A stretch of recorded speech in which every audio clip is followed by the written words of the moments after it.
Greetings, music lover. Hail to music power. Here I forward and the hour. Music like shower.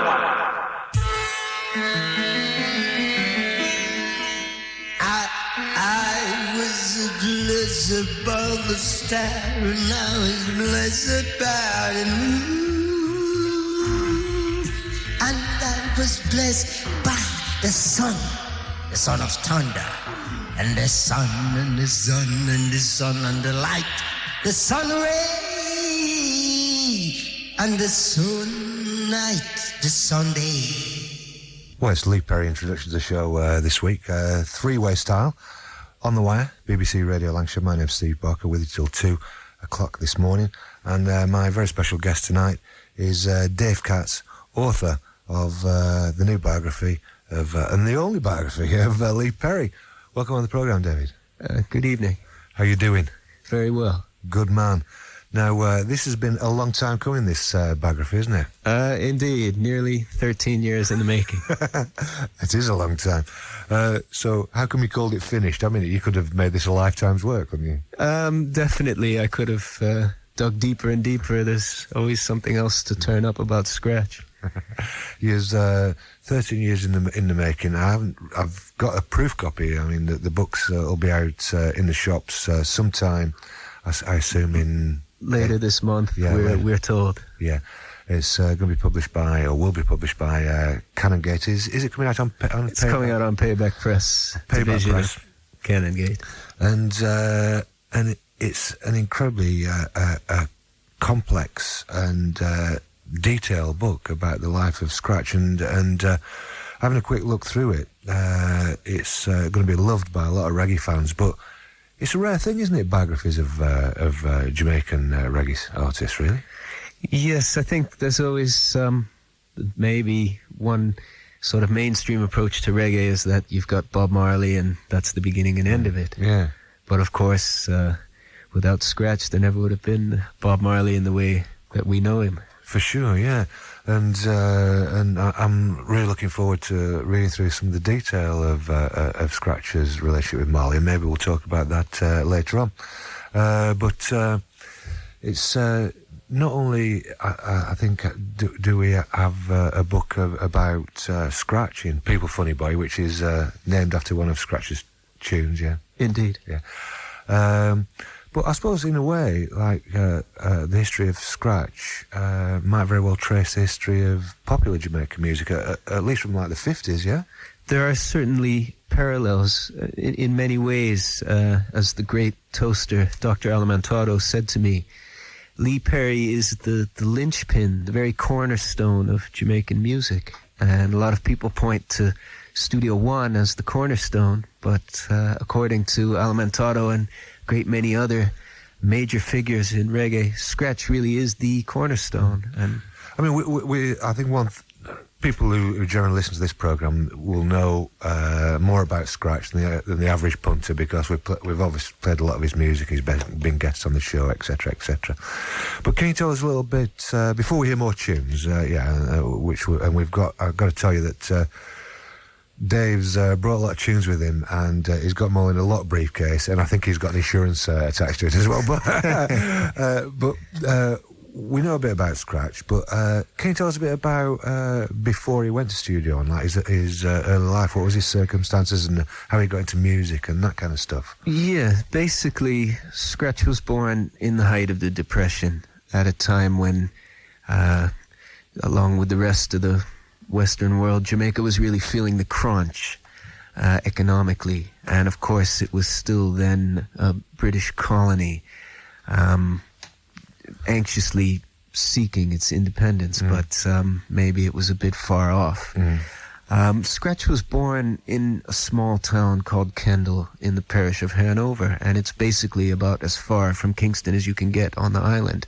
It's up in the northwest corner, and it's in very sort of inhospitable terrain and kind of impenetrable, sort of, not exactly in the mountains, but in kind of hills that are very dry and desolate. And really all that was around in that area is sugarcane plantation, one very big sugarcane plantation run by one sort of wealthy man. And interestingly, that whole region, again, had been associated previously with like slave trades, slave ships coming in. Right, yeah. And also rum smuggling. But so when Scratch was growing up, you know, most of his family and peers, they all worked on that sugarcane plantation. And their family was very, very poor. His father worked on the roads as a contractor, so sometimes he was earning more than other people, but most of the time there just wasn't really a lot of money around. The father left the family when Scratch was pretty young, and he had 3 brothers and sisters at that time. They were just kind of left on their own with their mother, who was struggling to survive as sewing clothes. So by the time Scratch kind of became a teenager, you know, I think he probably was thinking, am I going to toil my life on these sugarcane plantations like everybody else? Because already at that time, music was really his main motivation. And the way he gets into music, as he tells it, is first from being a dancer. And it was this kind of wild type of dancing that really inspired him, which one step that he mentioned particularly was this thing called the yank, which was this kind of this sort of jerking dance step where you kind of yank your body around, your arms and your legs. So what was that dance to? Was that dance to like music from the States? It is, indeed. Yeah, it's again that kind of Louisiana connection and New Orleans. So apparently Winston Blake, who operates the Maritone sound system down in Jamaica, one of the longest running sound systems, he said to me that in the 50s there was a big headline in the newspaper, no more space for yankers at the hospital, because all these people were dislocating their hips and their shoulders doing the yank. So apparently Scratch excelled at this dance, the yank.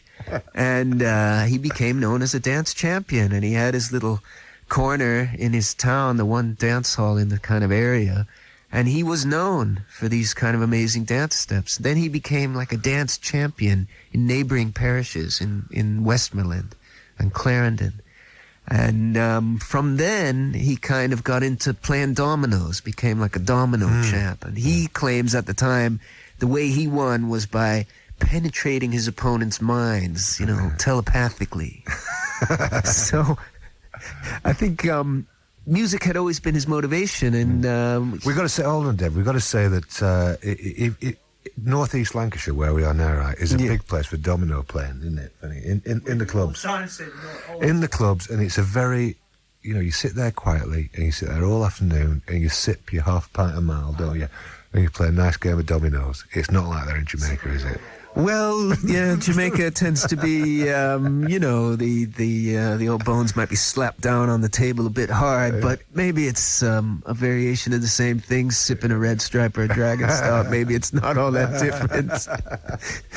But I think Scratch had already been writing some songs when he got this job, like when Negril, the town Negril was going to be developed for tourism.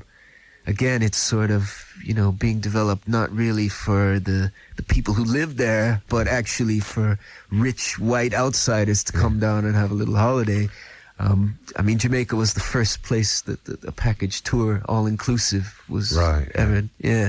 So Scratch was involved in developing this area, like bulldozing places in a caterpillar bulldozer and apparently dynamiting rocks. Yeah. But Scratch, when he was doing all this, he would tune into, so he tells it, he would tune into these sounds that were being created using a jackhammer, listen to those sounds, and the kind of conflict with the rocks being blown up and kind of bulldozing, you know, a conflict between man and nature. Yeah. So he would hear these sounds and music, and he heard words, apparently, that told him to go to Kingston, to King's Stone, as he puts it, for his graduation. So he went there to try to make it as a singer. And he went first to Duke Reid, who had the biggest sound system on the island, was very well connected. But apparently Duke Reid didn't really rate Scratch as a singer and didn't want to use his stuff. Just kind of stole some of his lyrics, which he gave to Stranger Cole, who'd already been recording. They had a bit of a ruckus about that, and apparently Coxsone Dodd, who was just sort of setting up Studio One, a former friend and associate of Duke Reed, but he was sort of emerging as a challenger, as an underdog, came in and sort of broke up the fights and gave Scratch a few pointers and kind of took him in under his wing. Yeah. So that's how Scratch initially got connected to Studio One, where he was given a variety of tasks. Now, Coxsone himself always says that Scratch was the handyman. Scratch himself recently has said that maybe Coxsone thought he was the handyman, but maybe Scratch was actually using Coxsone as his handyman in the long run. But Coxsone definitely sort of, gave Scratch a meager sort of regular wage and enough so that he could pay some rent and stop sleeping on the floor of a tailor's shop in an area called Dog Park, which is what he'd been doing before. So Scratch was no different then to a lot of other musicians who were given a chance in the inimitable Coxsone style. I think that's right. He said Coxsone was the one that gave him the first chance, and he came in from country. He was like a country boy, although he was a bit older than some of the other kind of young hopefuls that came in, and he'd lived in a couple other sizable towns on the way in the West before he came in, so maybe he wasn't quite as green as a lot of the other kind of fresh faces at Studio One. But Coxsone, I think initially Coxsone was reluctant to record Scratch as a singer, but he saw the value of his lyrics, because the lyrics that Duke Reed stole off of Scratch gave him a big hit with Stranger Cole. Right. So I think Coxsone could see right away, okay, I'll have this guy write a few tunes for people like Delroy Wilson and Shenley Duffus, who was already down there. And then gradually Scratch kind of was given other tasks. First he was distributing records for Coxsone, then he became some of the, supervising some of the auditions when Coxsone wasn't around. It's been printed elsewhere that Scratch sort of ran Coxsone's sound system and was selector on the sound, but that's actually not true. Scratch himself has said it wasn't true. Right. Coxsone has also said it wasn't true. But eventually, maybe round about, it seems Scratch linked up with Coxsone from about 61. So maybe in late 62, he auditioned like a song about this dance step, the chicken scratch. Right. Which everybody kind of laughed at it at the time. B.B. Seaton of the Gay Lads was there, sort of said, this guy can't sing, this is a joke. But they cut it as a dub plate, and it was a huge success in dance halls. So I think after that, gradually Coxsone started to allow Scratch to record. So that song that we just heard, Old for New, that was one of the first things Scratch recorded. Again, I don't think it was the very first, although Scratch at one time in an interview kind of alluded that it might have been the first. I think it was the first tune he did that got released in the UK. Right. But maybe it was the fourth or fifth thing he'd done. Fine. But the chicken scratch you mentioned, of course, I suppose we should give a mention to that great album on Heartbeat. That's called right. Chicken Scratch, because if anybody's interested in Lee Perry's early stuff, then Heartbeat, Chicken Scratch is a good one, accessible one to get. You need to pay a lot of money for it, and a lot of what was rare stuff collected on one album. Yeah, that's right. It's got, and it was taken from original master tapes, and it was it's got the bulk of what Scratch did for Studio One, most of the best tunes. Great. What's this next one we've got? Because this next one's a little bit different, isn't it? Okay, yeah, the next one, it's moving up a few years, leaving the ska era, and actually dating from after when Scratch breaks away from Coxsone. Since 66 he broke away, and ended up kind of going on a freelance period, but he linked up with Prince Buster, and I think they had a mutual connection in terms of an approach to sound and words. Right. So the one we're going to play now is called Johnny Cool, and you'll notice Scratch on the backing vocals. Hi, my name is John. Ba ba boom boom, ba ba boom boom.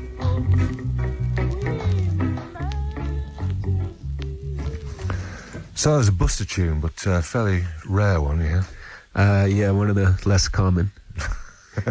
But yeah, you'll notice that interplay between the two, and apparently they did bounce quite, ideas off each other quite well. I mean, the more known collaboration is Judge Dredd, the famous Judge Dredd saga, with Scratch playing some of The Accused.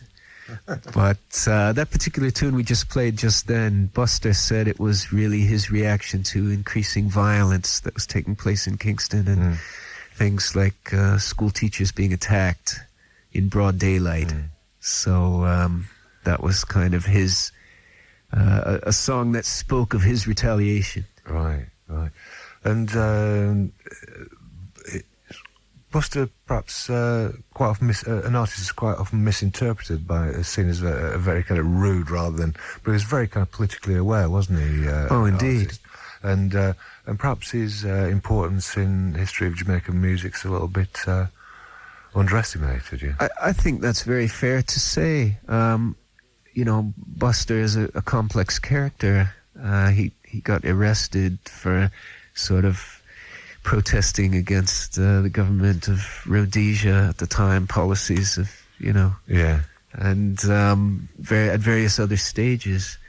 And I think also Buster is typically, people focus on his work in ska, which of course is phenomenal, but he went on to do amazing things in rocksteady and also in reggae, also quite late in the 70s. Yeah, and there's some fairly rare dub stuff around, I know, of That's Buster's right.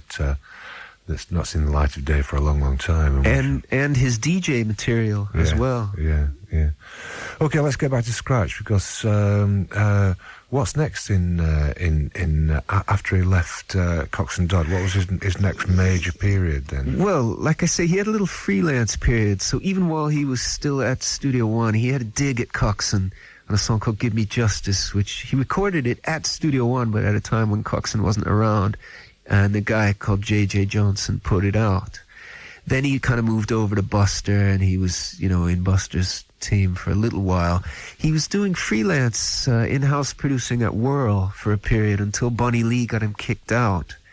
Then he kind of hooked up with Joe Gibbs, is the one that everyone talks about.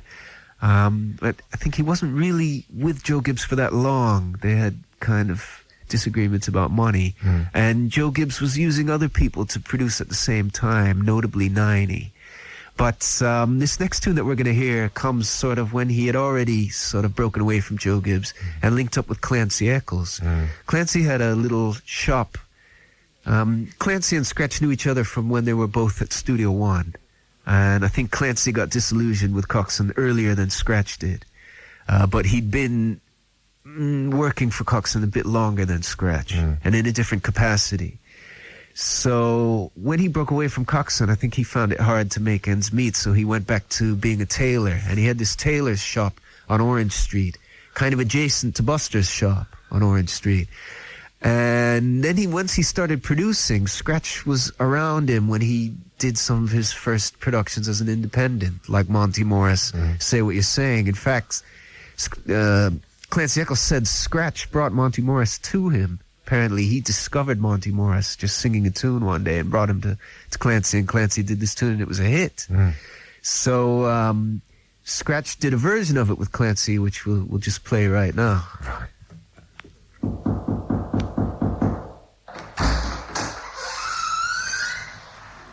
I come. Suck it to me. It's so nice. Ooh, yeah. We know what happens in the studio quite often, Dave. Yeah, You play the wrong tune, you get the wrong note. Anyway, like we were saying, Scratch went in with Clancy in this tailor's shop, and they started selling records from a corner of the shop, which was also being shared with a hairdressing premises. Right there. How come you come when I come? That's typical kind of little Jamaican tune there, anyway, because it sounds a sweet tune, that, doesn't it? How come? Yes, well, What's the story behind that one, then? well, I think first of all, it sort of shows a side of Scratch's character that's something that's always been important to him to portray in his music, which is, sex being a sort of sacred act that's just part of life and to be celebrated. But the way that tune sort of happened was, he was still hanging around Clancy, but meanwhile he was trying to set up his own thing. And the engineer at Whirl, Linford Anderson, better known as Andy Capp, he sort of, Scratch approached, Linford Anderson and kind of said, hey, I got some material I want to do.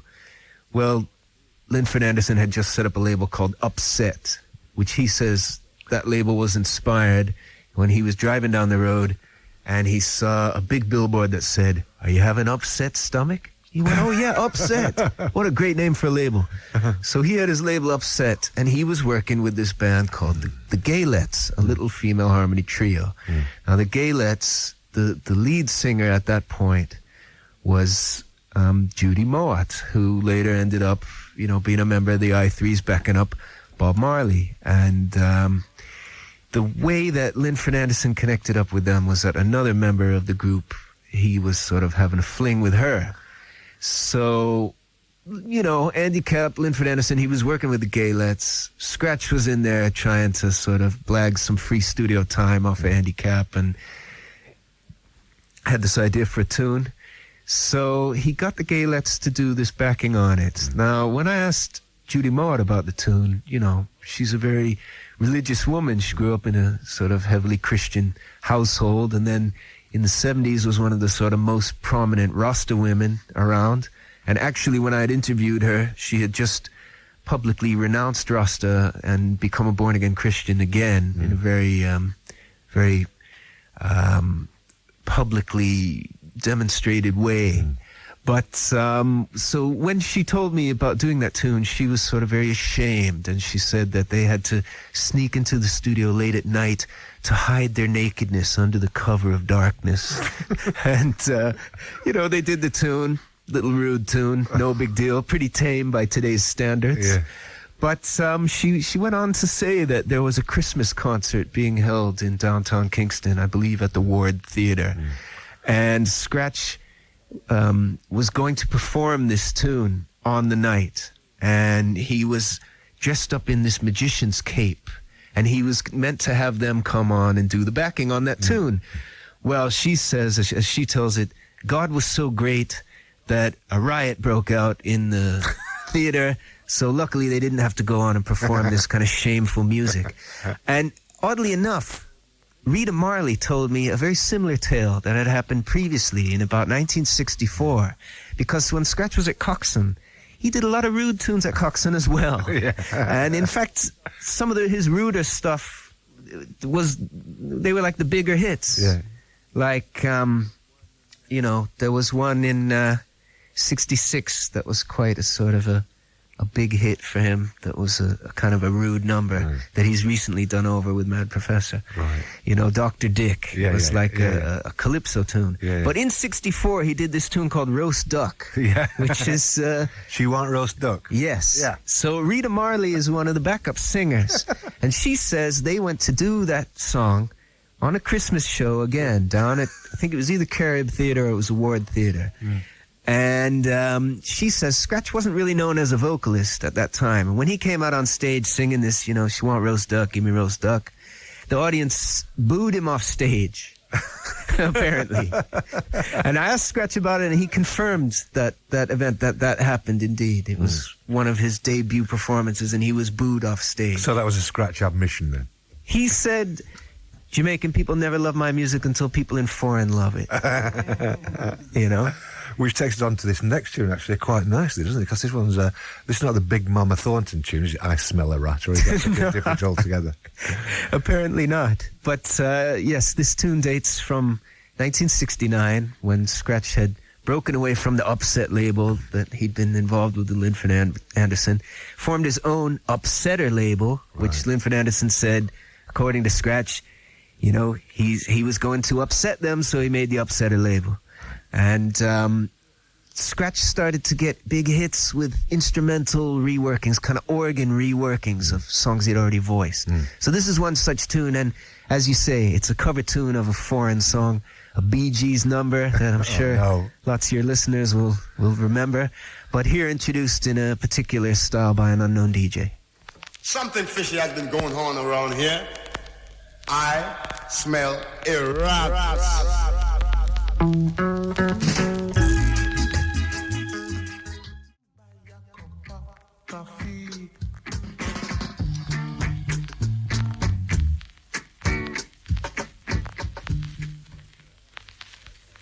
got 3 tunes together there, actually, Dave. That last one, a bit bizarre, a few stops and starts, isn't it? Yes, Natty Natty by Reggie Lewis, better known as Alva Lewis, rhythm guitarist with the Upsetters. I think that one dates from 1972, and you can see that already Scratch is getting quite outrageous in his little mixing quirks. Yeah, I was, when I said you were coming on the other week, I played a tune, and it was, I think it was Southeast, something like that, you know. Right. And was that the first one where he actually did all that kind of cutting up the rhythms? And he sampled, was it a Delphonics tune or something? Yeah, give more justice to the people. Yeah, 1972, 3 rhythms and sampling a Delphonics tune. Yeah, which is really outrageous and totally unheard of. And you think, it's not only that no one else in Jamaica was doing this, but nobody was doing it anywhere. Yeah. And I think when we look now at the way hip-hop started drawing on these kinds of techniques, and then now it's sort of permeating everything that's, so-called drum and bass music and whatever else you want to call it. And yet Scratch was there in this supposedly peripheral island in Jamaica, just doing it way back then. Sure, and that middle tune, it's a few months, I heard that one a few months ago, that Hurricanes, You Can Run, but that's one tough tune, isn't it? Indeed, and I suppose most people know it better for the dub version of it, which came on the Blackboard Jungle dub album. Right. The Hurricanes, interestingly enough, the lead vocal on there is Danny Clark, who was later in the Meditations. And the Hurricanes was sort of an offshoot of the Righteous Flames, which was the group that Winston Jarrett started after sort of Alton Ellis had kind of, broken off a partnership that he'd formed with him. Right. So, again, those were people that were sort of... once Scratch started his own label and had a couple of hits, he opened up a record shop on Charles Street, number 36. Record shop, the Upsetter Record Shop down at 36 Charles Street. Yeah. And it became a real focal point for all kinds of hopefuls and up-and-coming singers. And, of course, the most notable group to end up passing through in the sort of summer of 1970 was the Wailers, who Scratch had already worked with at Studio One. Studio One. Okay, let's just take a break there a second, because I said before, let's just say again that Dave Katz is our special guest tonight in the studio for On The Wire, and Dave's got a book coming out later this month on Payback Press via Canongate imprint. It's People Funny Boy, the first major biography, the first biography of Mr. Lee Scratch Perry. And I said, Dave, I'd flick through this book, and I'm going to really look forward to kind of sitting down and reading it. I went back to the beginning and read your introduction, and I think there's something we need to acknowledge here. For me, Lee Perry, this should be read as like a biography of somebody who's a reggae musician, should it? I mean, it should be. I mean, we've got a problem here, haven't we, in terms of the way this is sold? Because obviously, loads of reggae fans are going to, hopefully, loads of reggae fans are going to buy this. But we ought to send to Lee Perry much more. Take him out of that kind of context, really, and say, where does he stand in the pantheon, as it were, of 20th century, musical development and the real, heroes and legends there. Indeed. I think actually Adrian Sherwood put it very poignantly. I mean, he said that, Scratch is obviously one of the major figures of the 20th century, the major creative and artistic figures. And I think that's really not an exaggeration. But we do have a problem, don't we, with reggae, because there is I don't know, it's kind of snobbery, racism, or ignorance. Because I would mention Lee Perry in the same list as, say, Duke Ellington, John Coltrane, Miles Davis, whoever. Louis Armstrong. Whatever. A lot of serious musical critics in other genres would, think you're joking, wouldn't you? Yes, I know what you're talking about. There definitely has always been this thing that reggae is a second-rate music, and it's not important because it didn't come from America or Europe. And I think it's quite absurd because, again, as we were saying about those last couple of tunes, I mean, when we look at the creativity that Scratch was employing, and we look at the way things that he was doing in the 60s and 70s that maybe were largely unnoticed by people outside of Jamaica. Yet now, so many people are drawing on his techniques, trying in vain to sort of replicate what he was doing on very minimal equipment. But it's even more than that. I mean, some of the tunes we played tonight may be regarded as like niches, you know, corners within Scratch's history. But then you got some like tunes, some of his major tunes, and these are major artistic achievements, aren't you? If you begin to think about like the Congos album, for instance. Indeed. Yeah, and those would stand by any major popular music, post-war popular music from the last century, for instance. True, though of course at the time he had difficulty getting it released on a major label. Ireland didn't release it, did it? They refused to release it. But I think also as well, another way maybe that people can look at Scratch, and perhaps there might be readers out there who aren't so interested in his music. I think anyone who's had the pleasure of spending any time around Scratch and being in the same sort of room as Scratch will just know that he has his own way of thinking. I mean, he's endlessly creative, even just the way he might be doodling on a piece of paper. I mean, he's sort of compulsively creating all the time, even if it's not music. So I think there's something as well. Some people have made parallels.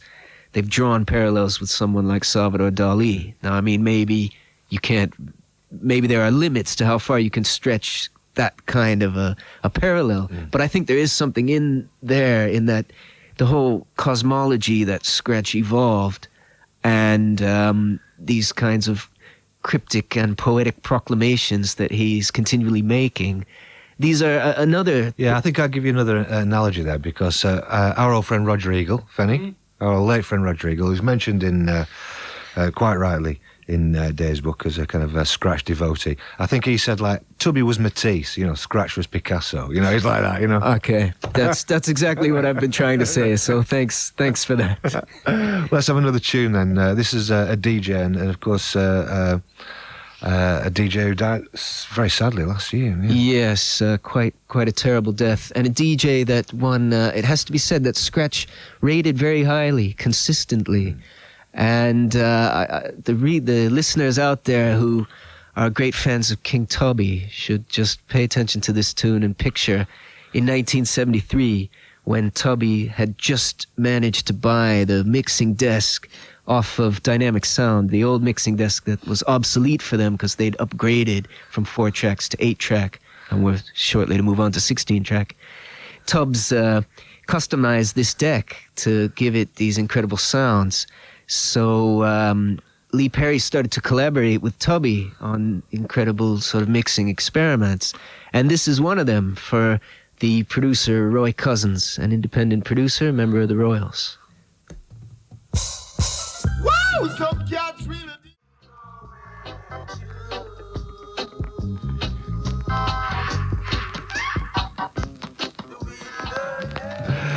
That's the first one. Is that the first one we've done tonight on the Upsetter label, is it? I think. Could be. It's the first one from the Black Ark studio, anyway. All right, yeah. The inimitable Black Ark. Tell us a bit about this then. I know were you going to give us another quick story? I was going to ask you about Black Ark. Ask me what you like, and I'll... Well, I mean, so what was like different? You know, when Perry built the Black Ark, right?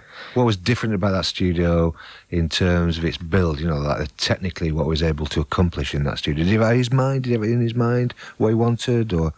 Okay, I think the sort of genesis of the studio, or the concept behind the studio, came from being tired of having to rely on the facilities that other people controlled.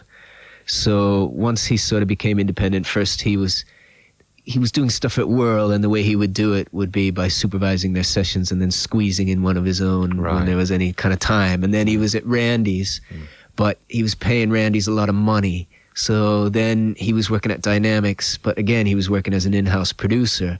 So he'd be able to produce a whole set of tunes for them, and then they'd let him do a few of his own, which they would press up for him as like third-party licensing, as Byron Lee put it to me. And then when Channel 1 opened, he tried a couple things down there, but I don't know what happened. He didn't seem to work there for very long. So I think it was just, you know, It's an economic thing, as much as anything else. Largely economic, and also down to this control element, and not having the proper time and space to really be able to see through some of the experiments that he wanted to try. Right. So apparently he was searching all over town to try to find a space that he could buy to set up a studio. And the legend goes, which his ex-partner had said, and other people have confirmed, that one night he was sort of out in the yard and either fell asleep or had a vision, like you might call it a dream or a daydream, underneath this tree, which there was in their yard. There was this lignum vitae tree, which is a very particular kind of tree with this luminous green leaves, and it has at Christmas time it emits this peculiar kind of scent. And oddly enough, there's one of those trees also in the yard at Studio One. Yeah. So supposedly Scratch had some vision underneath this tree that it was right there on that spot that he should build his studio. Right. So he built it. And I think, when you asked about what its technical specifications or what could it achieve and so on, I think the initial determining factor at the beginning was that Scratch didn't have any money. So in its early stages, it couldn't achieve very much. Yeah. He says to me, the first mixing desk that he bought, which was an old silver Alice board, which was designed for a radio station mixing. I mean, it wasn't a studio set at all. Right. He says he bought it for something like 35 pounds on Edgware Road. Right? So he bought that, and he got this TIAC 4-track. And he didn't have much else. He had his amp, was like a Marantz. It was an amplifier for a stereo. Right. And his mixing desk, it just had one single VU. It did, So it was very, very basic. And then not only that, but Chris Lane, who was down there right when the studio was just setting up in late 73, he said it had like no drum booth. It just had this kind of dinky drum kit there. And maybe it had a couple of screens to sort of make if you wanted to do some voicing. Yeah. But he didn't have any microphones. And apparently he had to borrow these mics off of Bunny Lee. And then I heard another tale from another source that maybe some of the equipment that was in there, maybe it was liberated from some other studio in London that had either closed down or was going to close down. Or I heard another tale about some microphones that were sort of borrowed that had to be returned in London again. And I think when you listen to those early Black Ark, the very, very early Black Ark stuff, it's characterized by kind of this cheap keyboard sound. And also the drum sound, like the mics, it sounds like they weren't proper drum mics. And I think he was using drum kit mics to voice, and then maybe, some other vocal mic for the bass drum or something. Yeah. But there's that very peculiar bass drum sound, very hollow. You can hear it on that last track, which was a track by Time Unlimited. And some of you may have recognized the lead vocals there of Junior Delgado, who had formed Time Unlimited. The way Junior tells it, he says, "Upsetter was the maiden voyage." Scratch heard me sing. He said, "I want to record this youth right now, right away." And he says when Time Unlimited came down to Scratch's studio, they were doing more of a kind of a soul. They were more on a soul vibe. And Scratch said, "No, I want you to do this native singing." So he got them to change their style, make it raw, maybe more African influenced. And one of the first tracks they did was this song called African Sound.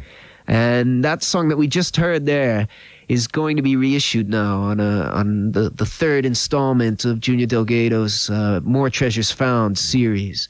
This latest installment's going to be called No Baby Lion, and it's coming on Incredible Jukes, which is Junior's label. So keep your eye out for that. Top man, Junior, and one of the most incredibly expressive voices. I mean, it's so rich, his voice, isn't it? He could have been. You're talking about soul voice. He could have been there, couldn't he? And indeed, and one of the great pleasures for me, not only in spending, quite an inordinate amount of time around Scratch for a good couple of years, and then off and on after that, but also it was being able to meet, and get to know people like Junior Delgado, who before that Time Unlimited track, we played a little a cappella piece, which was spontaneously, Junior was describing a song to me that he'd recorded for Scratch that I'd never heard of called Lying Lips. Yeah. So when I said I'd never heard of it, he just burst into song right there. And that happened on a number of occasions for me. And really, I consider it a great honor not only to have gotten to know Scratch to some degree, but also people like Dr. Alimantado, very creative people. Again, Roy Cousins, you name it, because basically everybody who's anyone in reggae music has worked with Scratch, and then all kinds of people outside of reggae have also worked with Scratch. For sure. Let's have a word about a few of those after these next two tunes then. Well, this is one of, I know we mentioned Roger Eagle once, but Roger Eagle's a big fan of Leo Graham's, and I think Scratch, Leo Graham was one of Scratch's favourite vocalists, yeah? Indeed. They'd worked together initially when Leo led a group called the Bleachers, and that's from the late 60s. And then when the Bleachers split, because of conflicts about who was going to lead it, Leo Graham's went straight to Scratch and recorded a whole set of tunes that are really just exceptional. And this one that we're going to play again, it's from the very early days of the Black Ark, Greedy Gal.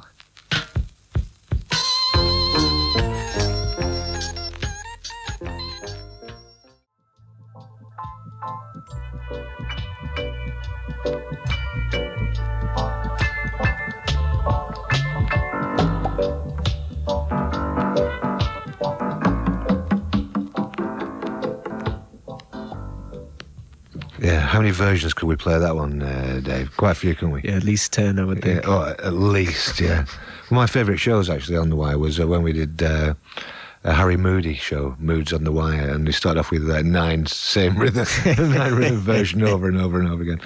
Well, tell us what that was a Clock Tower tune, yeah? Yes, Vital drums, of course, the easily identifiable Curly Locks rhythm with the original vocal cut by Junior Biles. Sorry? Yeah, just that Scratch sort of, once the Wailers broke away from his grasp, he sort of started to concentrate on Junior Biles as the next key vocalist after Bob Marley, really. And we should say that the track before that was Scratch on The Wire in December I think it was back in December 1984 when we were actually playing a version, and he says, give me the mic, and he did that, just extemporised that, just like then, and this is when he was like out of it, I mean, he looked like at the end of the road, and he just did it, and it's like, that was like, you couldn't get that better rehearsed, could you really? But that's Scratch. Yeah. Spontaneity has always been one of his key features again. Yeah. It was absolutely spot on, that, wasn't it? We mentioned before we were playing those particular tunes about how Scratch has drawn people to him, and I think it's worth mentioning, and I saw this in the book, I'll just caught a couple of pages where John Martin, yes, who's obviously a great talent, and Paul Lyndon McCartney worked with Scratch. Yeah. Yes. One of my favourite stories, though, and I'm glad to see it confirmed, because I'd heard this, I always thought it was apocryphal, really, was David Byrne. Because I'd heard that I think Tina Weymouth and Chris France were doing like Tom Tom Club or something like that, and that was on Ireland. That's right, and obviously Talking Heads, and like David Byrne wanted to do an album with Scratch, but of course he wasn't on Ireland. But I'd heard that Scratch didn't want to do it because he thought David Byrne was on Island Records, and he had this vampire thing going. Actually, Steve, it may well be apocryphal, even though it's made it in there. I'm still trying to get confirmation, because one of the things I found doing this book, I have great admiration for these Jamaican musicians, but almost every single one were very straight up and forthcoming and were completely humble. Yeah. Maybe one or two you get a bit of argument about certain things. Now, the rock people, on the other hand, you have to leave a message with their secretary of their manager, and then maybe if you're not promoting their most recent album, nobody's interested in having their artist that they represent appear in your book. Yeah. So I found it could be very, very difficult to get to some of these rock people. Now, with this Talking Heads thing, I think the source of that quote, actually, that ended up in that book, partly it came from you and partly it came from an article in the NME. Oh, and there that was probably came from me too.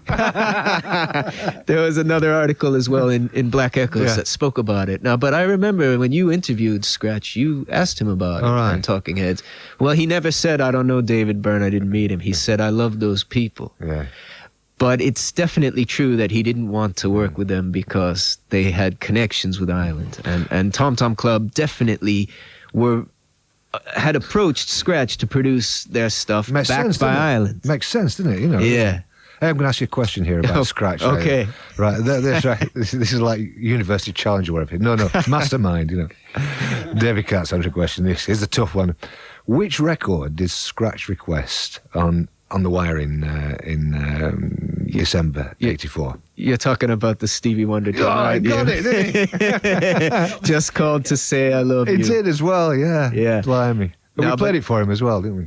Yes, but see, this is something that, again, readers out there who might read my book will come across things like this, or listeners.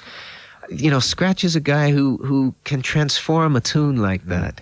Or like we heard that Bee Gees, that cut of the Bee Gees tune. Well, the Bee Gees certainly didn't have I Smell a Rat in mind when they were doing To Love Somebody. Yet somehow Scratch can turn these things around and make it work. It was nice seeing the book as well. I just caught a reference to the mighty Quinn, because when Scratch stayed with us in '84, he saw this Bob Dylan book on my shelf, Bob Dylan lyrics, and I photocopied the lyrics for Mighty Quinn for him and a couple of other songs, because he liked a lot of Bob Dylan songs, you know. So it was it's good. He eventually did something on that tour live. That's right. He was playing around with that in the studio a couple of times, and I think he did work it into his live set in some form or other. He also raved to me about Blowing in the Wind. The Bob Dylan song, you know, he said that's a song anyone could relate to it, because of course Scratch produced like a version by David Isaacs, another vocalist, and he'd done a couple of different cuts of it with this sort of blowing wind sound in the background, just to emphasize in case we hadn't quite gotten the message. But you know, Scratch said to me as well, he used to just, especially when he'd go abroad fairly often. Once he had a hit in '69 with Return of Django, he was back and forth to London a lot, and New York, like that last track that we heard came on Clock Tower. They overdubbed percussion and I think a new piano part in New York.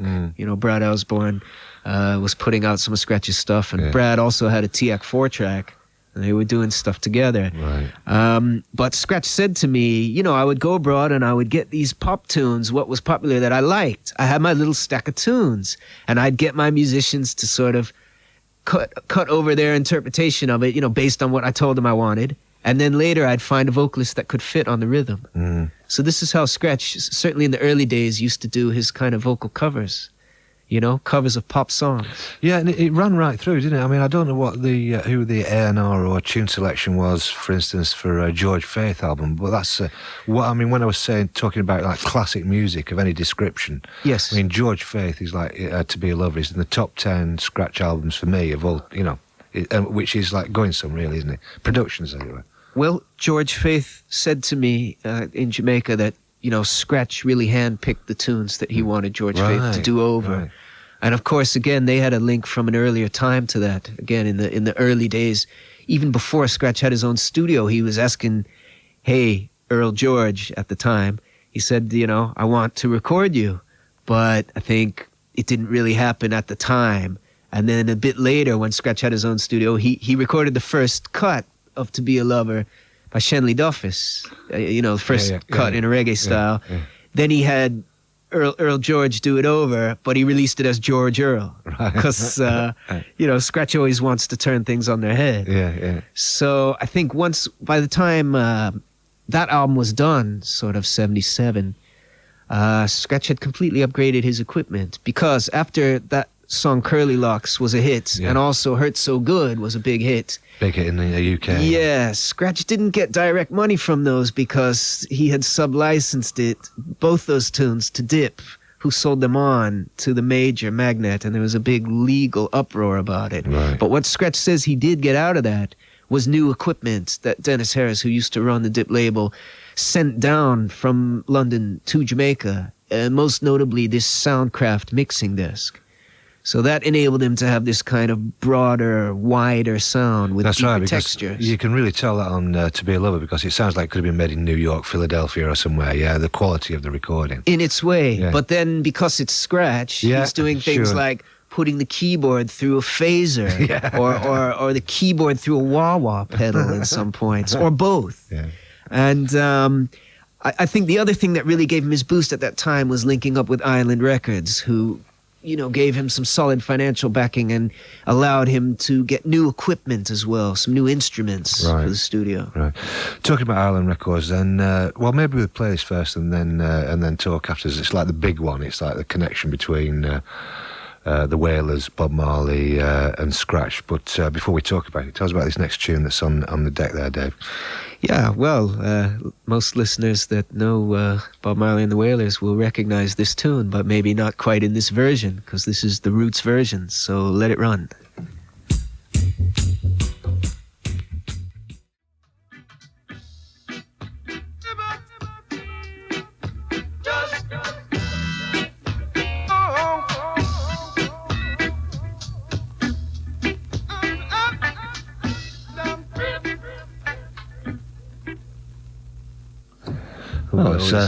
What was that then? I missed that. Freedom by the Interns. Oh, Freedom by the Interns on, what do you say, Fanny? Nothing, Steve. I should play that Mrs. Cakehead thing, isn't it? The Mrs. Cakehead jingle. I'll do that in a minute anyway. I think Dave will like that. Freedom from the Interns, followed by the dub. Yes, and the Interns, of course, better known as the Viceroys, who had worked previously with Scratch. In about 71, they did a song called River to Cross with Scratch. And that particular tune, Freedom, was actually not produced by Scratch. It was produced by Lloyd A. Campbell, a small independent producer who had links with people like Scratch and 90. Yeah, who did some, like, root tunes, I think, didn't he, as well, in the early days, didn't he? Lloyd Campbell, I think he did. Maybe, unless you're mixing them up with Lloyd Tyrrell, probably. No, I don't think so. No. Okay, if you say so.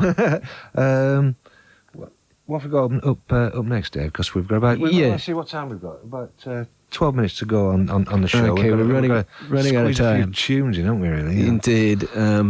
Anyway, next up we've got Ronnie Davis, You Are the Fool. Again, it's not technically not produced by Scratch, but it was recorded at his studio for Ronnie Davis and his associate Pat Scaba.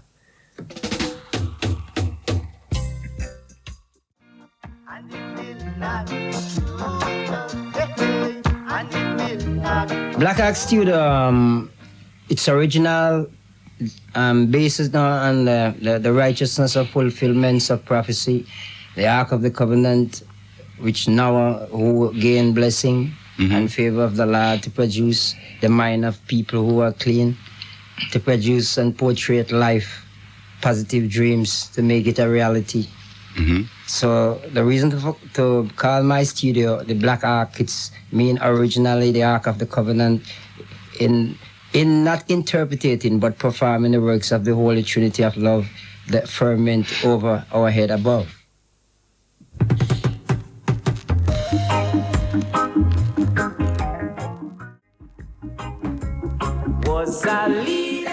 Dave Katz, author of People Funny Boy, going out on Payback Press. Thank you for visiting us tonight on The Wire. Thanks for having me, Steve. In the steps of Lee Scratch Perry. Where Lee Scratch Perry stood before, you have now stood. Seriously, Dave, thanks a lot. I really appreciate you coming and telling us about your experiences with Scratch, what you've learnt over the years, and play some of these great tunes as well. Is this just part one, really? Can we say? Yeah, well, I think definitely a part two is in order, since we've barely even touched the top of the pile. Yes. I thought you were going to say scratch the surface there for a minute. For want of a better word or term. Which last tunes we've played? This one, I don't know, is the Scratch tune, yeah? Yeah, this is Paul Bogle by the Cimarrons, and it's actually one of two tunes that Cimarrons recorded in Jamaica at the Black Ark after their cover version of Marley's Talking Blues that they recorded in England became a big hit in Jamaica. It's a great cover version, actually. Indeed. Yeah. So I think it was Tommy Cohen actually who brought them down to Jamaica to do some gigs, including one at the Playboy Club. And I think he also brought them down to do those two tunes with Scratch when they were working on the Rock album. Nice job. And the one before that was one I wouldn't have believed. I wouldn't have picked up at a record fair or something like that. Fudge Brothers and Super 8, you know. Yes, Fudge Brother and Super 8 Corporation, as they're named on another release that was also apparently recorded at the Black Ark. Who knows who they are exactly? I couldn't tell you. And who knows where they've gone. Indeed. I think they may have gone to Canada. Some of the records seem to have been issued in Canada. Somebody's got to go there, Dave, as I said. Thanks so much again for the show, and maybe you'll revisit certainly when the books are roaring success over the next few months, and maybe you'll still talk to us and bring a few more tunes for us. It'll be my pleasure again. Dave Katz, thanks a lot, and thanks to you for listening. We'll see you next week for another edition of On the Wire.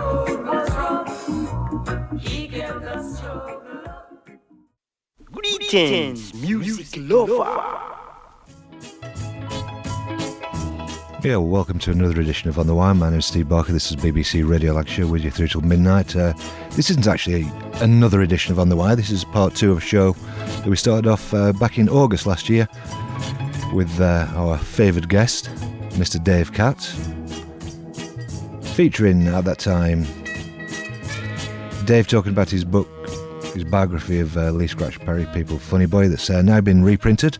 But not only that, Dave's compiled this thing on Motion, Born in the Sky, Lee Scratch Perry, Upset at the Controls, 69 to 73.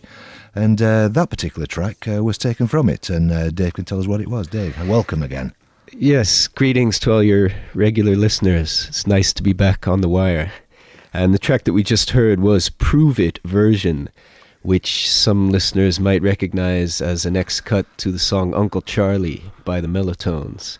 And some part of the beauty of compiling Born in the Sky for me was that we could include tracks like this, which really show sort of the upsetters under construction, as it were, because this is like, a cut with Val Bennett's saxophone included on it that didn't actually get issued at the time. Probably Scratch thought it wasn't really up to it. Dave, you just tempted me to ask you loads of questions before we get some tunes now. Now, I've got about 3 questions because you just said that, that simple statement. But Born in the Sky is now out, isn't it? It's been on the streets for 2 or 3 weeks. That's right. So, and we're going to be having a competition later on the programme to win either a CD copy or a vinyl copy. Double gatefold vinyl. Well, I know which one I'd go for. I mean, I'd go for the vinyl, but donated kindly by Mr. James Dutton, who was also label owner of Motion, sat in the corner there.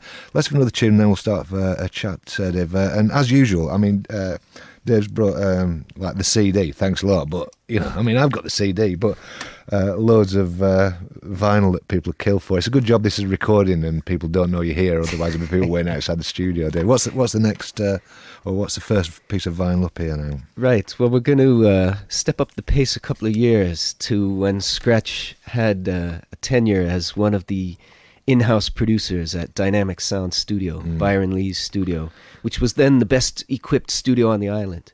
So this particular track that we're going to start off with is King of Kings by Pat Francis. Pat Francis here in his guise as a vocalist, but he's better known as the DJ Ja Lloyd or Ja Lion.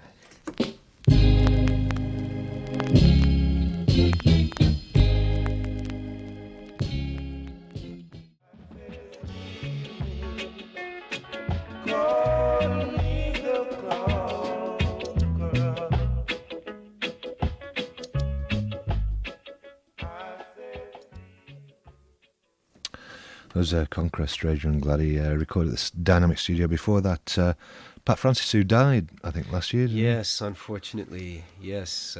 Kind of a sad demise. Yeah, it certainly was, wasn't it? Right, the question I was going to ask before, Dave, was the album Born in the Sky. What was, I think, surprising to a lot of people was all the number of alternate takes, or the number of alternate takes, because it's one of those things that you don't think actually happens all that much in reggae, because of the whole kind of commercial things, there weren't like lots of tape. There wasn't like lots of tape lying around, and this kind of stuff. So were these actually alternate takes that were actually mixed down, or were they still there lying around on tape, or what was the situation? Those days, it seems Scratch would he'd have the crew in the studio, and they would just record it until they got it right. Yeah. And when they got it right, the last take would be used. Yeah. So, because of that, there are all these alternate takes around. And I mean, in terms if the tapes are still there. Right. Yeah. And I mean, in terms of mixing, it's kind of anyone's guess how much of a final mix down a lot of these tracks got. A lot of them were just sort of issued in mono. Yeah. Back then, pretty much everything was 2-track. So how much is do you reckon still lying around? Is it difficult we to can say? only hazard a guess. I think there used to be a lot more lying around before certain people, filled up their bags with it and went off with it. Yeah, sure. Yeah, And, ex-partners and that kind of thing. to the four corners of the world. Right, yeah. right. Last time you were on, we were talking about Scratch until we got into the Black Hawk. How did he get the finance to start up the Black Hawk? How did that happen? From what I understand, he was saving bit by bit. He was sort of whittling away money. I mean, basically, when he had his first hit, like People Funny Boy was the first record he produced as an independent producer, which sold significantly. In a lot of ways, it's kind of the turning point for Scratch, which is why I titled my biography of Scratch People Funny Boy. With the money he got from that, he actually bought his house at 5 Cardiff Crescent in Washington Gardens. When he had a next hit with Return of Django, apparently he brought back this Jaguar from London, shipped it down, a Model S, the S car, as Scratch would call it. So I think, along the way, when he would have something that sold enough after that, little by little he was putting money away. And his kind of common law wife, for want of a better term, I mean, they were never officially married, but Pauline Morrison, the mother of 3 of his children, she sort of said to him, look, you're going to Randy's and you're spending all this money at Randy's and, you're doing all this spending money here and spending money there. What about, how about if you had a studio of your own? So I think this was part of the impetus for him to save money, to open a space of his own. And So we'd have more money for housekeeping. I don't know. Yeah, I don't know about that. But in any event, maybe more money for the hungry mouths to be fed. For sure. But apparently the story goes, he was searching all over town for a space of his own. Couldn't find the right space until one day, while lounging underneath this lignum vitae tree in his yard, which is the national tree of Jamaica, he had a vision. I believe we would maybe call that something like a daydream, but some kind of a vision came to him that this was the spot, build the studio right here. All right. So eventually, construction was initiated. I mean, when the studio was first built, it didn't have all the kit in, obviously, that it ended up with later on. But was it Tubby responsible for helping him out in getting the gear in there? Well, apparently the way the studio was equipped was it was mostly at the very, very beginning. Scratch says the first mixing board he bought for that studio, he bought on the Edgware Road for like £35, I believe, in London. So this is the thing. He used to buy most of his equipment when he was up in London. But the studio, when it first opened in the end of 1973, it was very, very basic. I mean, it had this kind of mixing desk that was designed for radio station usage. It was an Alice. The board was an Alice board, apparently. And he didn't have a proper studio amp. He had just like a little stereo amp, a little Marantz stereo amp. So, I mean, you're talking about very, very basic limited gear and a TEAC 4-track. And apparently it was Errol Thompson, the great engineer, E.T., that set up the studio for Scratch. But Scratch was adamant to point out that Errol Thompson set it up, but he couldn't make it work. So even the guy who set it up couldn't make it work, and the great King Tubbies couldn't make it work because it was only toys, these little toy machines. But of course, Scratch knew how to make it work. This is all part of Scratch's genius to me. It's making the impossible possible with sound. For sure. Let's move on and play another tune then. This is one that can't be recognised from just looking at the label. Yes, it's Professor Ironside. A lot of the listeners out there, again, you might know this as a kind of wacky keyboard instrumental, but here it is in its vocal form with Lloyd Parks, one of Jamaica's great bass players, taking the lead. Here comes Professor Ironside, uglier than the ugly, better known as the Taco.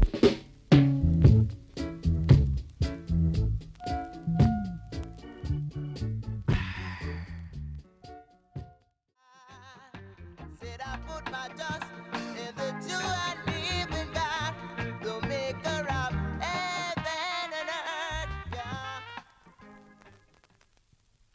That's another one on vinyl with a name that looks familiar, Dave. Edmund Brooks, is it? Yes, Edmund Brooks, better known to the world as Mike Brooks. And this is a Black Ark selection, voiced and mixed at the Black Ark. Earth is the fullness. Nice tune, actually, and he's got a great voice on that, hasn't he? You know, Yes. Real great delivery. Yes, right. That's when he was really firing. And it came on his own label, Harvest. All right. And recently put out that album he put out last year, Just the Vibes, was a lot of stuff that was like voiced over maybe dubs or plates or whatever, yeah? It was like rhythms that Earl Morgan of the Heptones had, gotten back off of Scratch from like the Party Time era. Yeah. Yes. Right, we're into the Black Ark now, and I don't know whether we're not necessarily going to play things absolutely chronologically, but we're sticking vaguely within the chronology. This is the early days of the Ark when That's it was right. really just first That's up and running. So what was like really driving Scratch then? Because up until then, I mean, he'd had a lot of success, hasn't he? And but he'd always been like beholden to other people. To Was others, it? yes. Was it suddenly like that kind of independence? Because he really was the reggae auteur, wasn't he? Or he became the reggae auteur. I mean, that's where I don't want to be too soody about it, but that's what Scratch very much was, wasn't it? Yeah, I think if you look at his work, there is always that element, certainly from the late 60s when he kind of has broken away from Coxsone and begins to be more actively engaged as a producer rather than just as a vocalist or, as an auditions person or a vibesman.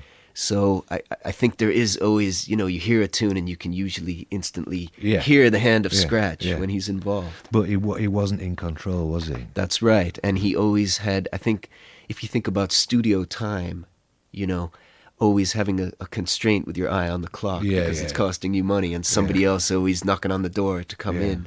So, now you can picture with the Black Ark, he's got his studio literally in his yard. I mean, it's just like part of his home. So, the majority of his working day and night is just there now in the studio. That's artistic freedom, definitely. But the boot then was on the other foot, wasn't it? Because then he could like call the shots, basically. Yeah. But then people used the studio. Did people start using the studio right from the day one, or did it take some time to? Yeah, I think again there was a lot of bartering going on, which was also the case when Scratch was working at Dynamics. Scratch used to produce things for Dynamics and exchange that for studio time so he could have free time of his own. So now you might get the same thing. You might get someone coming down to voice a tune, or like Zap Powell have spoken about. Scratch was using them to play horns on some Bob Marley material. So then, Dave Madden was able to use free studio time to make that great track River that came on that Pressure Sounds compilation. Yeah, so I think there was always this element, but it wasn't really maybe like another studio that was just making most of its business by being hired out. I think it was always, this is Scratch, this is my studio, this is my space for my work predominantly. What I'd like to do is next is talk about, you know, how Scratch began to change as a person, or did he begin? I mean, I'll just like plant this with you, Okay. right, and then we'll play some tunes. You know, how Scratch began to change as a person, or did he begin to change as a person when he was actually in control and through the period of the Black Ark, which was like basically through the mid-70s and when he got control. But we'll talk about that after a next tune, which I think is another one from Born in the Sky, which is That's the reason right. why you're here, isn't it? Yeah. Indeed, and it's another alternate take of Enter the Dragon, and we're going to follow that up actually with a different take, which is not on this compilation, but which came on a different album, a kind of obscure album that came out around the time this was recorded in '74. But if you give a close listen, you'll hear some. A kind of amusing exchange taking place between Scratch and Winston Blake, who was assisting him at that time. What's the difference in this alternate tape? Because I checked this and against the one which was on the Kung Fu album. Yeah. Yes. And I actually prefer this take. To Well, the one like that I was say, released. this one has a nice inclusion in the middle of a bit of studio kind of banter, there's a bit more vocal experimentation that was kind of left off. Yeah, it sounds like almost, I don't know whether it's like the cut or whatever, but it just sounds crisper cut as well, you know. Could well be. Oh, James isn't listening, is he? Enter the Dragon.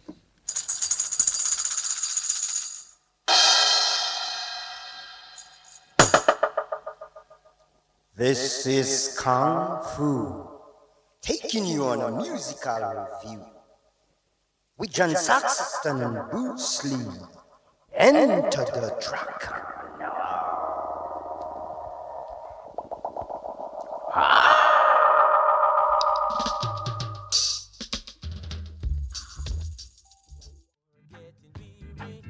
Little girl, don't get weary. Don't get weary. Little girl, you're getting weary. Don't get weary. Little girl, you're getting weary. Well, we had 4 tunes together, Dave, there, so I hope you can remember them, or whilst I line up the next tune and you chat on there. Yeah, well, we listened to a track from the great Heroes of Reggae and Dub album, which also came out on Motion Records. It's Scatolites meets King Tubby. And there are a few tracks on that album that were recorded at the Black Ark. And the song that we played, Close to Jah, was a cut of a Tony Brevitt tune. Tony Brevitt from the Melodians, doing the tune called Starlight. And we followed it off with that last track there that we just played was Don't Get Weary by the Melodians, which came on an album called Premeditation, which the majority of the album was, again, recorded at the Black Ark for producer Sonia Pottinger, who was doing a fair amount of work with Scratch at that time, some licensing and different things. It's a great little tune, that, isn't it? Indeed, it's got a very nice the kind of bass drum, kick drum sound. Yeah. But there's like a lilt in the vocal as well, in the Definitely. melody. You know. I suppose an understated feel. Yeah, I love the that mix of the Enter the Dragon, which was put out by Pete. It too reminded me of that because it was a dub mix. It was a dub, and it reminded me of that mix of Keep On Moving.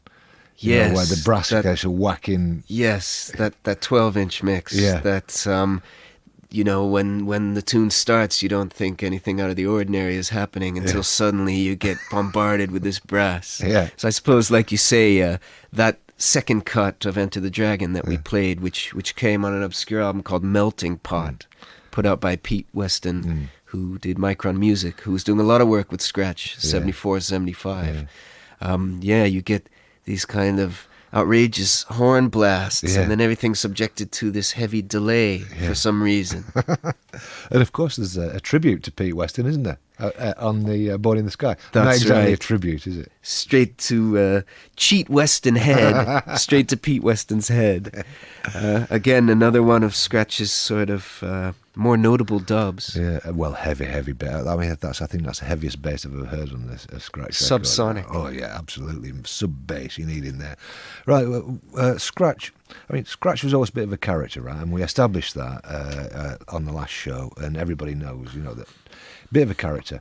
But really, he did change, didn't he, when he got in control? And can you talk us through that? I mean, well, it's sort of it's some of it we have to kind of guess, or it depends who you talk to. Yeah. I mean, people who were close to him would, you know, family members and, you know, people who he lived with would say that there was always something different about Scratch, you know. But how far we can take that, or what that really means, you know, I mean, who knows? People did sort of suggest that he was always following his own kind of path, you know, going to the beat of a different drum. But I think it's sort of later down in the late 70s when his behavior begins to get more drastic. So how this relates to, you know, being in full control of the studio, you know, I mean, I don't know. I suppose maybe it's a gradual process again. And there seem to be a lot of different elements that contribute to what happens. Some of which has to do with a kind of very individual belief, a spiritual belief, because part of Scratch's project has always been, on the one hand, you know, to serve the Almighty.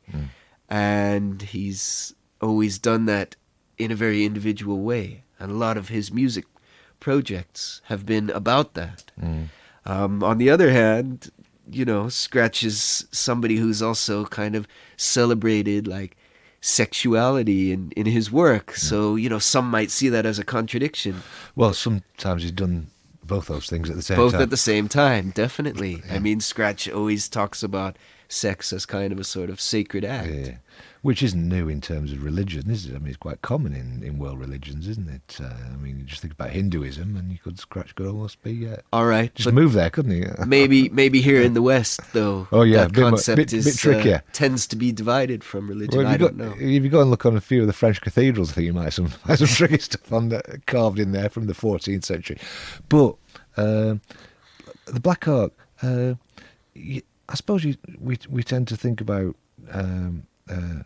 Rationalise these things, you know, looking back, and many people think that Scratch's like best work was the Black Ark. But I mean, this is a broader question about Scratch. Was it his most successful work commercially? Well, again, in terms of commercial success, I mean, when he had some of his largest commercial successes, maybe he didn't actually benefit from them. I mean, two things that come to mind in particular date from right around this period of this music that we've been playing. So first we had Hurt So Good by Susan Cadogan. I mean, it was a chart success in Britain. She was flown over to appear on Top of the Pops. But because Scratch had done a licensing deal with a small label in Britain who sub-licensed it to a major label, Scratch himself didn't benefit. And there were all kinds of contractual problems that resulted from his work with her, because they didn't have a contract as such.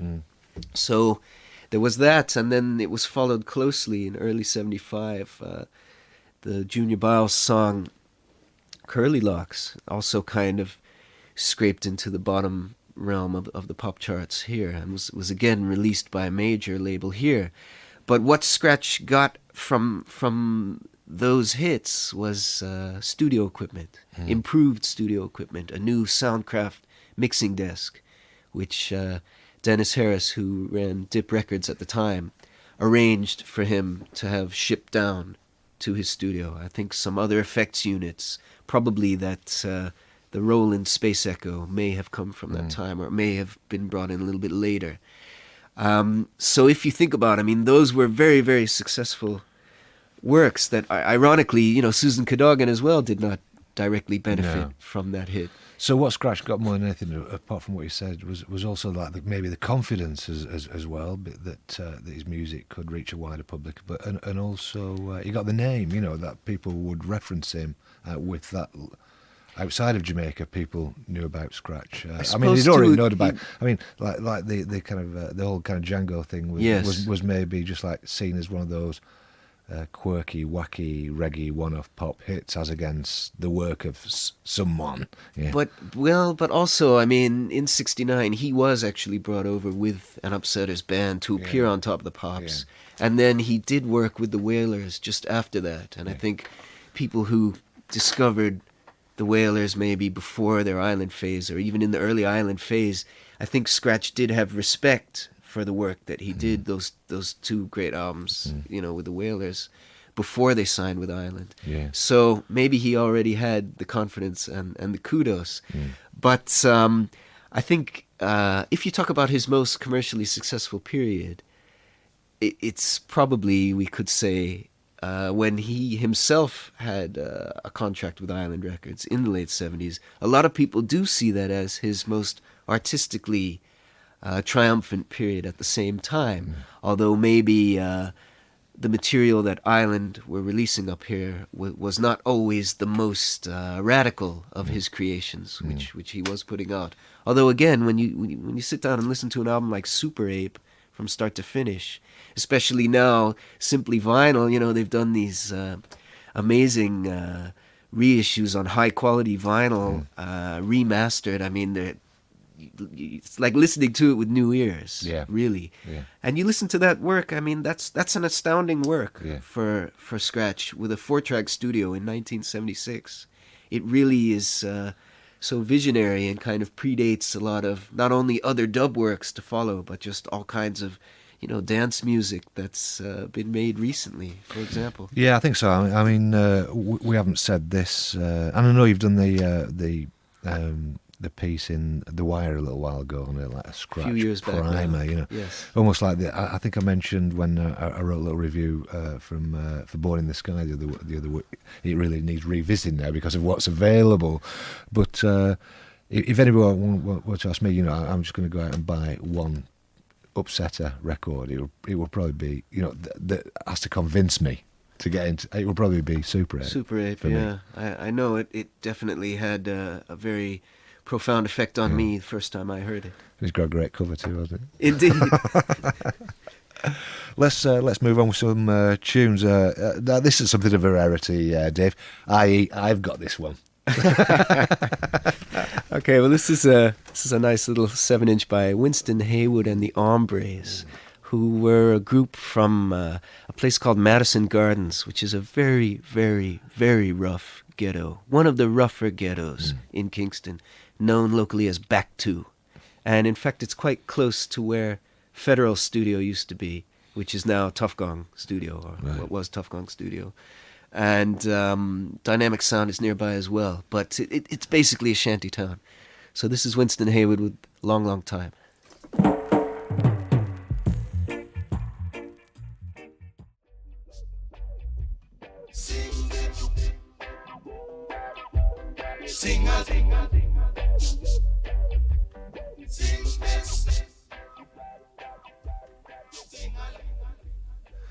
I think there may very well be some legal action in the near future for that track taking out some people's systems at home, do you reckon? Rattling the window panes. That's right. Totally blowing the speakers. We're going to give away a copy, and it's a writing competition because the show's recorded, as you might expect. It's a writing competition, so you can write to me, Steve Barker, care of On The Wire, BBC, Radio Lancashire, Darwin Street, Blackburn, BB2 2EA. Or you can send me an email, steve.barker@bbc.co.uk. Well, I suppose you could write to James as well. What's yours, James? JD@motionrecords.com. JD@motionrecords.com. So there's loads of contact numbers there for you, contact addresses. We'll give a reminder of those later on. But what we want to know, I'm setting this question. I'm being didactic here. The programme tonight obviously is about Lee Scratch Perry, known as the Upsetter, but what we want to know is, or what we want you to tell us in as nice a way as possible, by email or by postcard, is another of Scratch's nicknames, another of a different nickname other than the Upsetter or Scratch, and send it on a postcard. Email to me, steve.barker@bbc.co.uk, to James Dutton, jd@motionrecords.com, or you can write to On The Wire, BBC Radio Lancashire, Darwin Street, Blackburn, BB2 2EA. David, we've got more lined up. We certainly do. And the track that we played before those last two, Bury the Razor and Cheat Western Head, came from again a kind of an obscure little album called Reggae in America by a singer that was known as Lion Zion. And apparently he was an expatriate Jamaican who somehow ended up in the town of Oakland, California, across the bay from San Francisco, where I'm from. And he was involved in, I think he had a record shop at some time, and he used to do a little reggae fanzine. So apparently he turned up one day at the Black Ark, barefoot, wanting to book some studio time to do an album. So he did a whole album's worth of rhythms there, but some of the tracks he did some overdubs at a studio in California. Right. And the track we played there was Buffalo Dub. And I think it's fair to say that in terms of the album itself, Lion Zion, sometimes his vocals sort of let the album down a bit. I mean, they're very strong rhythms, as you could hear from that track. And as I mentioned in my biography of Scratch, People Funny Boy, it was really the most... the album that he made that was sort of closest to the rockers sound that was kind of predominant in Jamaica at that time, which revolved around this sort of these drumming styles that Sly Dunbar had created, although on this album it's actually Benbow Creary who was the drummer. And for those of you who may not have already seen my book, People Funny Boy, you can check out the Canongate Books website. They're still offering the book at a discount. I think that's going to end towards the end of April. So log on quick to www.canongate, that's CANONGATE.net, and check it out. So the next track that we've got lined up is by... Before we go through to that, this is just a point. This isn't like one of those albums, if you saw it in the racks, it's like one of those albums, when I used to shop for reggae a lot because don't anymore, don't get out much anymore, Dave. It's, this is the kind of thing I would avoid, if I just saw it, Lion Zion, made in America. Yes, well, and as I do mention in the book, in the late 70s and early 80s, this record was all over the $1.99 and 99-cent bargain bins. And now you've got to pay a lot of money for it. Yes, indeed. But what I really wanted to ask you was, now you've got a bit of a name as the Scratch biographer. Right? Do people come and say, "Hey Dave, you haven't got this," and have you ever heard this, or throw things at, send stuff to you? Or do you still have to look for it and bargain and know what's your position now? Yes. What I would say about that, there's a few very kind individuals who do actually bring records to my door. I don't even have to ask them for them. One of them is a guy called Darren, who has a sound system called Nations Vibration. And they play out around the country, so keep your eyes peeled for any flyers about upcoming events with them. I know they've played out in Wales and different places too. A good sound system. Right. And then another person who's helped me out is Jeremy Collingwood from... used to be in charge of the Distant Drums magazine, and I know he's been giving a helping hand to Pressure Sounds. He's also brought me, some records just off the bat. He's a lovely chap, Jeremy, as well, and he did a lot of work, coordination work for those Marley reissues, didn't he? That's right, the JAD, yes. Which haven't had much front, but that third one, that kind of disappeared, but it's fantastic stuff. Phenomenal music, and given, again, the kind of... quality packaging that it deserves, which labels like the other great labels out there like Blood and Fire, Precious Sounds, Now Motion Records, it's the same thing. It's a wonderful thing. And you never see it in the shops either. It's crazy. It's wonderful music. Yeah, I never even saw a review of that.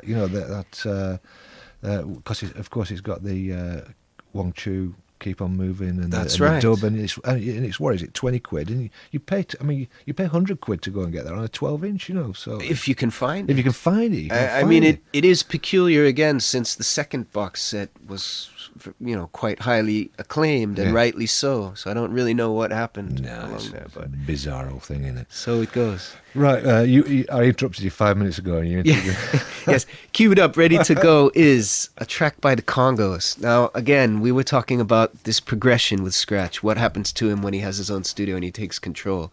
And if you've been listening, you can probably notice that the sound has been getting denser and thicker, more effects being poured on.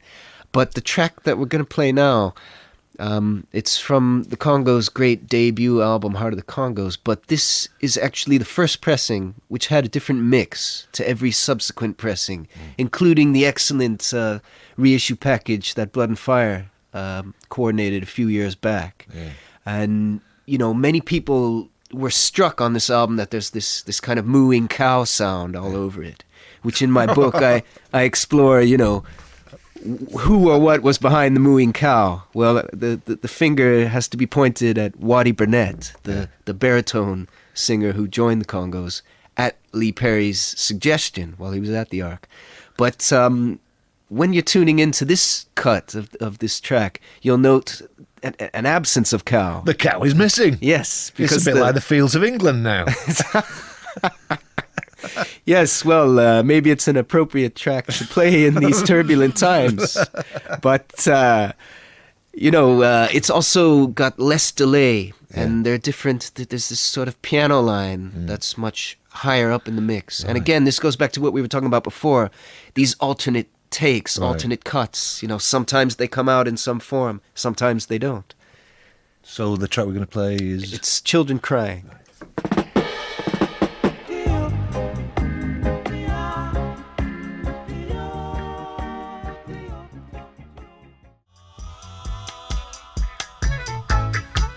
Thought you might want to toast to this, Dave. I think I'll decline that honour.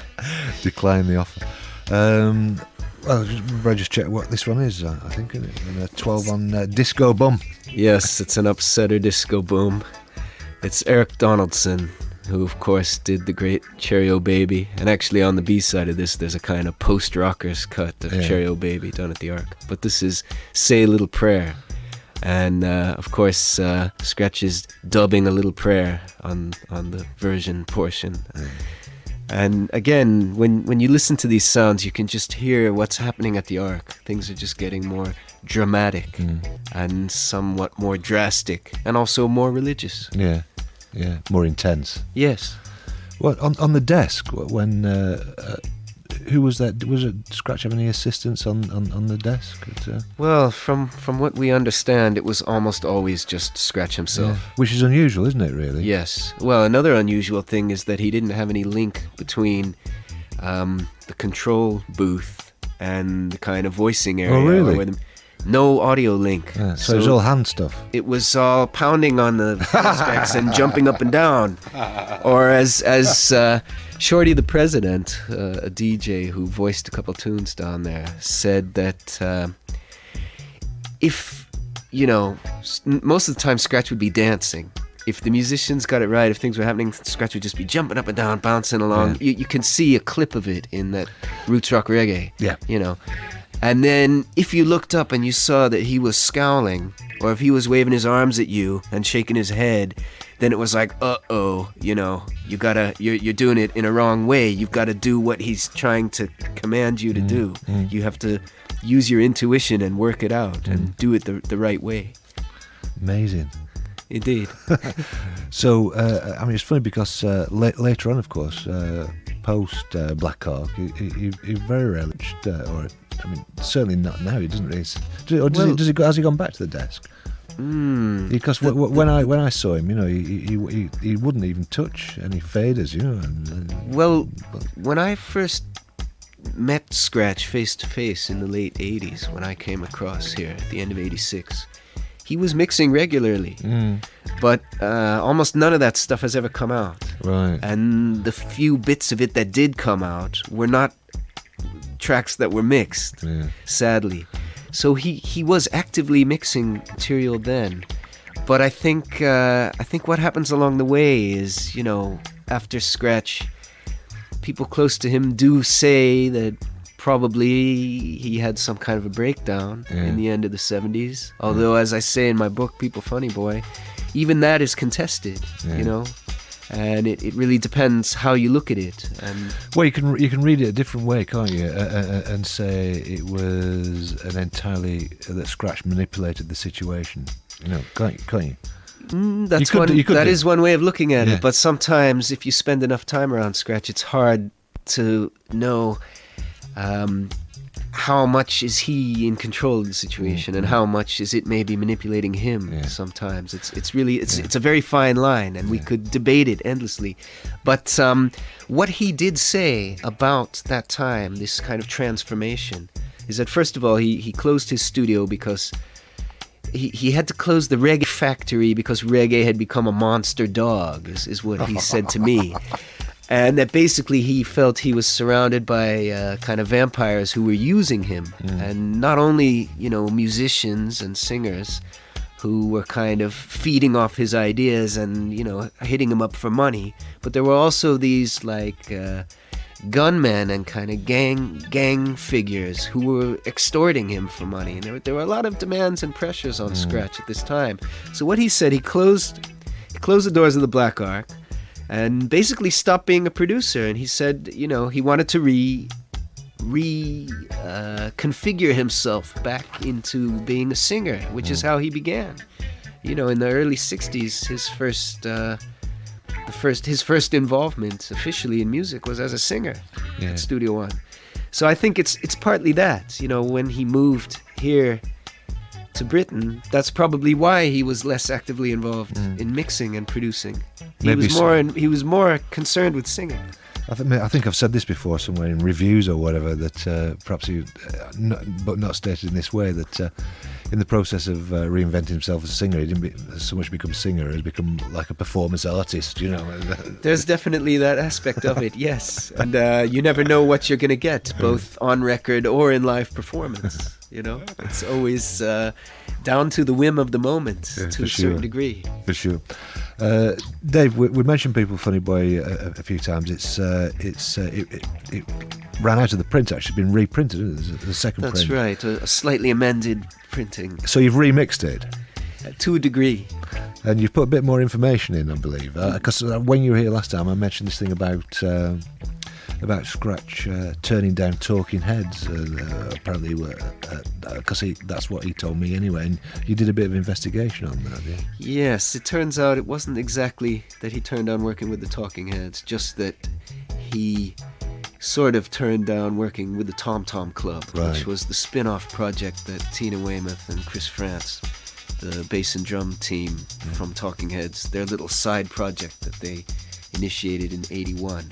And the way the story goes is that when Scratch had come to New York to work with this white reggae band called the Terrorists, well, he ended up hooking up with them and working with them. Chris Blackwell suggested to the Tom Tom Club, you're looking for someone to produce your project. How about Scratch? And they were long admirers of Lee Perry, so they said, let's give it a try. And they arranged a meeting with Scratch when he was staying at the Howard Johnson's in the Lower East Side, which apparently was a bit of a reggae hotel, a kind of Jamaican expat hangout. So they met down there, I believe, with Valerie Cohen, who at the time was working for Island. And, Scratch agreed to the project, and they booked a time and arranged a time for him to come down to Compass Point, Chris Blackwell's studio in the Bahamas. And they started doing their thing down there, and, meanwhile, Scratch just didn't arrive, and a couple weeks went by, and, no sign of Scratch. So they rang him up and said, Scratch, what are you doing? Where are you? And apparently he said, he was preparing to come, but basically they had to get things straight about the money. And he apparently demanded the fee of $1,000 an hour to mix Seems reasonable to me. Well, they were saying, they didn't really have the budget for that. And he said, don't worry. I'll mix it in 5 hours, But, as he later said to you, and which he's also said elsewhere, he didn't want to go ahead with that project because although he loved the Tom Tom Club and he loved the music that they made, he didn't want to go ahead with that project because it was an Island Records project, and that Chris Blackwell was behind it. I mean, this is doubly ironic because Blackwell was kind of instrumental in bringing him up to New York, and Blackwell had given him a very big check, which he, some $20,000 check, which he spent on some antique silverware, which was then kind of vanished. But, not only that, he also, Blackwell brought Scratch to the Bahamas to work on an album of his own, which, again, and then in sort of, about 84. So there's always been, this kind of give and take relationship between the two of them. A lot of conflicts that maybe were never quite resolved. And Scratch has talked about when he was doing that album there in the Bahamas, which came out as History, Mystery, Prophecy, that he again hooked up with Tom Tom Club, who were down there. I think they were working on a project of their own. And, again, spent kind of quite a lot of time with them and their young son. Yeah. It's a shame, actually, they didn't do something, because I reckon, they were, like, very cool, weren't they? I mean, cool in, like, they were a nice little band, Tom Tom Club, and they did enjoy what they were doing, and did enjoy reggae a lot, didn't they? Yes, and it is one of those what-if situations. You think, what kind of a combination that probably would have been a wonderful combination, what could have come from that, but... maybe it wasn't to be. It wasn't to be. I've done the impossible here and lined up this next tune, which has a big chunk out at the beginning, Dave. So we're not, God knows we're not hearing it right from the beginning, but it looks like a top thing to me. Yes, it's Kiddu's Eye with Crying Wolf. I think I've got the right side on it. It's just Crying Wolf side, isn't it? Yes. Yeah. Oh, God. Yes. And this is I'd like to give a shout out for this tune. I'd like to dedicate it or livicate it, if you will, to a couple of folks who may be tuned. And one is DJ Mystique. Oh, yeah. Yes, Ian Martindale, who used to do an interesting little magazine called Power Struggle, and a guy who believes firmly in recycling. So I'd like to give a shout out to him. And also to Brian Planet Jackson, the Rastafari's Planet Jackson sound system, who was one person who never hesitated to share his collection of scratch rarities with me. And I'd just like to give thanks for both of those folks for the help they've given me along the way. For sure. And Brian was in actually a few weeks ago, and I think he had a great video. He videoed Scratch, and he's actually lost the tape as well. Has he? Yeah, I think. But having said that, it might be under like a bunch of newspapers or something like that. So there's still hope there, man. Anyway, this tune's for them. Your concept, for each individual's concept of what's right and wrong. It's one word, one good, one aim for all. Some of you think you have all the time in this world.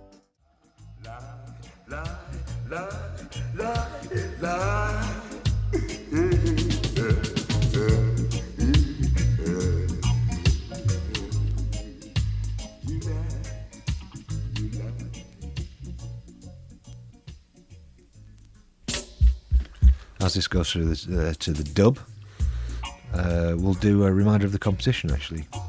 We're giving away copies of Born in the Sky, Lee Scratch Perry, Upset at the Controls, 69 to 75, Motion Records, courtesy of James Dutton. The compilation courtesy of one David Katz, also author of the Scratch biography People Funny Boy, reprinted by Canongate. Yes. Amazing stream of consciousness stuff, this, isn't it? It goes on and on and on, the links, Anyway, the question. Lee Scratch Perry, the Upsetter, he had loads of other pseudonyms or pet names or nicknames or whatever you want to call it. Must be about 6, 7, 8 or 9. Endless. You can even make one up if you like. We don't care. We can attach it to him. Dave will put it in the next edition of the book. And we want you to tell us an alternative nickname for Scratch. You can write to me, Steve Barker, at On The Wire, BBC Radio Lancashire, Darwin Street, Blackburn, BB2 2EA. You can email me, steve.barker@bbc.co.uk. You can write to James Dutton at Motion Records, That's jd@motionrecords.com. And you can have the CD in either CD format, or the album in CD format, or in vinyl, which is a beautiful thing. It's a gatefold sleeve double vinyl. That's when I'd go for if I were you. And James says, he might give more than one away, so there you go. Very generous. He's a generous type of chap. Be creative and try your luck. Yeah, why not? People are. Have we got another one lined up? Oh, I've got to do that. I've got one that you're lining up now. Yeah, and you're going to talk about it while I do that. Yeah. We're just fading out of Waddy Burnett from the Congos with Too Late, and that's one of those tracks that comes from pretty late down in the arc, in the late 70s, just before things start to go haywire. And actually, Waddy himself brought those tapes up to New York and maybe did a bit of overdubbing, a bit of fiddling on that. Came out on a Rhythm Force 12-inch. So the track we've got lined up now is Lee Perry, the great upsetter himself, as vocalist, producer, mixer, the man at the controls, the man at the helm, everything, with Chase Them. Listen to these lyrics. Lord, reign it, let the earth rejoice. Let the multitude of alps be glad thereof.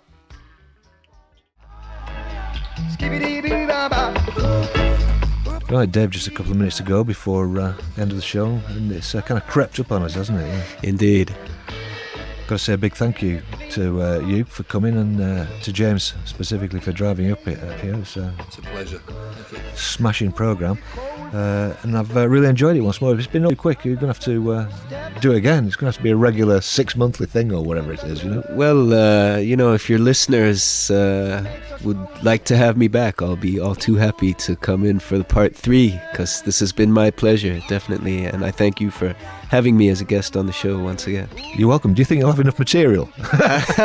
Judging by the pile of records that I brought with me, I think we maybe got through about half of that stick, and that was just a select few that I kind of brought up specifically for this show. So, well, maybe next time you come, we'll do record part 3 and then do 4 and 5 in advance and do it that way. My guest tonight has been Dave Katz, author of People, Funny Boy, published by Canongate, and compiler of Born in the Sky, Upsetter at the Controls, out on Motion Records. Thanks to you for listening, and we'll see you again on the Wire next Saturday night at 10. Bye now.